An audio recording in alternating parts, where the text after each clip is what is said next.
Hi, this is Dawn Olszewski with DOstampingWithDawn.com, and today I have another How'd She Do That video for you, and it features the envelope punch board to make a file folder card. Isn't that cute?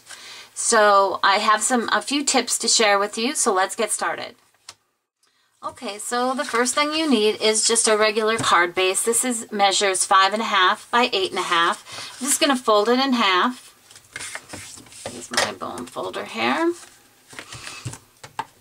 And then what we're going to do is we'll take the Stampin Trimmer out.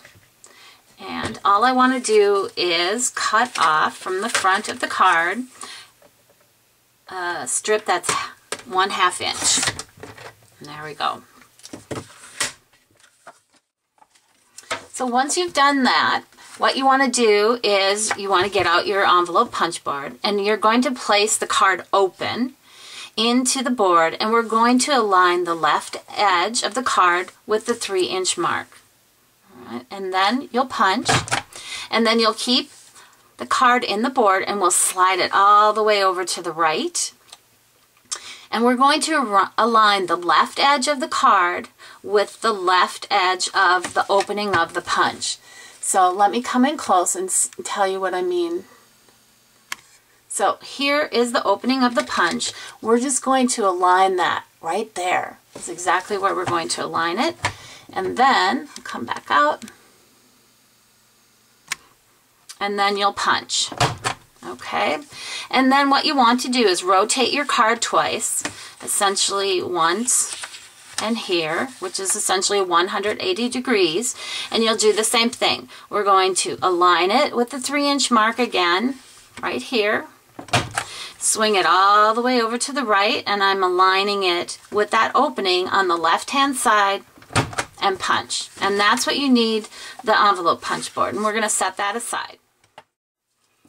Okay, so here's what it looks like. Both sides are punched, and we're going to come in with our paper trimmer, and we're going to cut from this kind of valley punched out area all the way to the edge. Now, how you can tell which way you need to go is this is still square.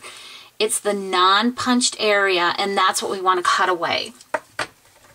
So I'm bringing in my trimmer. Come in pretty close here. So what I like to do is I like to get this close to that valley area with that kind of grooved cutting line, and then I can place my blade, and then what I like to do is just kind of gently wiggle it and then push my paper up against it, and I know that I'm exactly where I need to be. And then just cut that away. Ooh, it works like a charm every time. So I'm going to do the same thing on this side. And remember, this is it's squared. That's what we want to cut away. I'm going to bring that up to that groove, that cutting groove edge. Slide my paper in just a little bit more until it hits the blade. And there you go. Nice clean edge every time. Alright, so your card should look like this now. This would fold up like that. But you can see we still have these kind of corners that are straight edged, and we're going to put those through the corner rounder. Let's do that real quick. And there you go. That's basically a file folder card. Now we're going to just do a little decorating for the card that I made, and this was actually one of my club cards. Now I added some texture here, and this is the Northern Flurry. It looks like this, and how I did that, so now this is the front of our card. I opened it up like this, and I put it through here, and this is where I positioned it. So I'll come in close so you can really see that. See? Now see how it kind of crosses the line like that? That's fine with me. I don't have a problem with that. I just wanted the biggest snowflake to be on this side of the card like that. Okay, so as you can see, I've added a little strip of Designer Series paper. This is from the Winter Frost paper stack.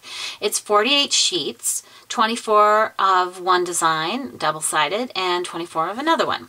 Now these measure 4.5 by 6.5, so they're smaller sheets, but they're perfect for card making. I'm using a strip that's just 1 inch by 5.5 inch. Next, I did a little stamping. I used Stazon Jet Black, and the first stamping that I did was with this cute little bird. This is a Merry Christmas bird, and that is from a stamp set called For the Birds. And I've just used Pool Party marker to come in with the scarf and the hat and his little skates, and just added a little coloring detail. And then the greeting is the Season's Greetings, and it is from a set called More Merry Messages. And I just stamped that on this inside tab. Isn't that cute? Alright, we're going to add one final detail to this card, and just a little bit of Dazzling diamonds here, just below that greeting. You can see that, like he's skating on top of it.